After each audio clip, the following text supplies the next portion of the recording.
Well, thank you very much, Vince. And I think what we'll do now is turn it over to Benjamin Teague.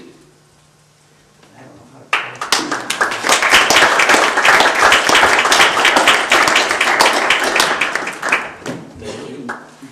I'm not going to stand up.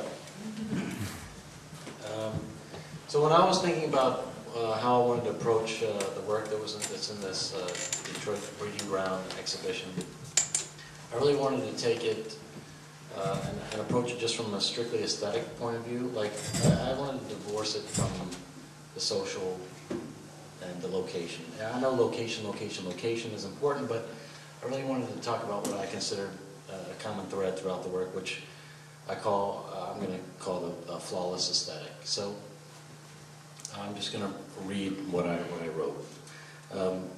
What we have to look at is all that is left to us from history. We see the world as Brancusi must have in his Paris. A sculptor who must confront the ruin of the Hellenistic sculpture as in the Nike of Samothrace. He and we only know her as the appendageless wonder at the top of the stairs, curtained in her diaphanous marble couture. Can we argue with the revisions to her that time has laid upon her?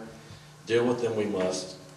As Brancusi and Rodin were fracting the figure, subtracting limbs, they were addressing their inheritance from art history's flawless aesthetic. So I could start to name artists, and Vince named a couple in there.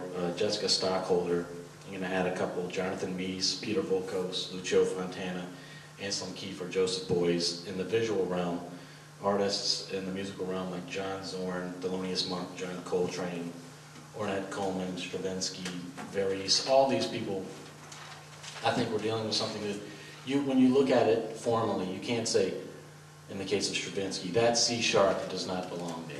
Or in an Anselm Kiefer, that particular piece of straw does not belong in that piece. So when I saw the tea leaves in the back there, it's a circle, but there's not a single thing wrong with it. You know, a Jessica Stockholder piece or Andy's piece in there, the orange works perfectly, you know. I can't say that it needs to move a little to the left or a little to the right.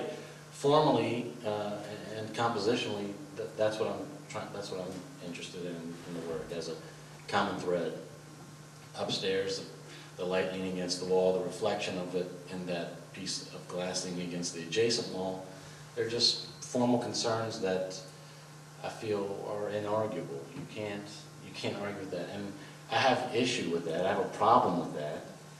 But I have to deal with that in the same way that Rodin, Brancusi, all the artists all of us that have inherited that tradition have to deal with. You know, the fact that what you see in a museum is a revised, what Joseph Grigley would call it, in his book Textual Theory, something that's been revised over time. So that's where I'm coming from.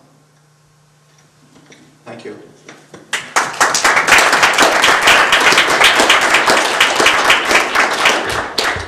And I'd like to turn it over to Rebecca Mazzai now. What about Mike? Well, Mike is going to go after you, actually.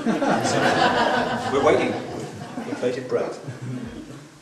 I'm not as prepared as everyone else.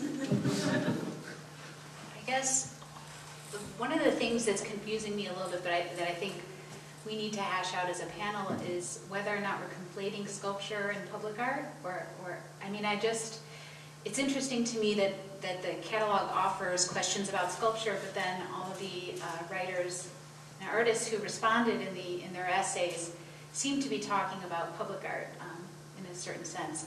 But actually, that's what I'm more interested in than sculpture as a topic, so I'll go there.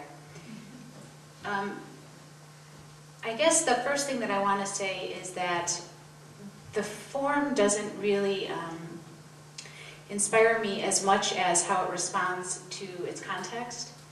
I'm interested in work that, no matter what it looks like, or I guess more interested in what it says and how it interacts with the world around it. And I think it can interact in a bunch of ways, but it best interacts with the world around it when it's speaking through history or responding physically to an environment or a cultural context. And the other thing that I want to say about work outdoors, well, I actually disagree with Vince when he says that the Heidelberg Project is not public art, because I think that we can just simply try to redefine what public art means, even if it doesn't fit within the context of public art as we now know it. But I think that there are a number of groups that are out there right now that are trying to work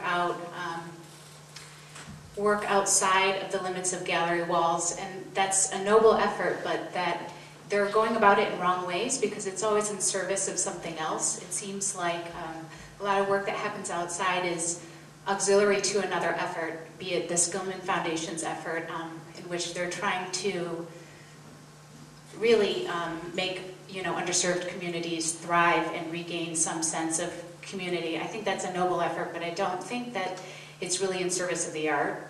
And I also think that it's kind of interesting that with the Kresge Fellowships, not one of those artists are really people who challenge public art. Cheeto does it a little bit, and I respect his work out there, and I wish he'd do more of it, but I would have liked to have seen more of those artists be people who respond to our environment rather than create work that's portable and can be just as functional inside as outside.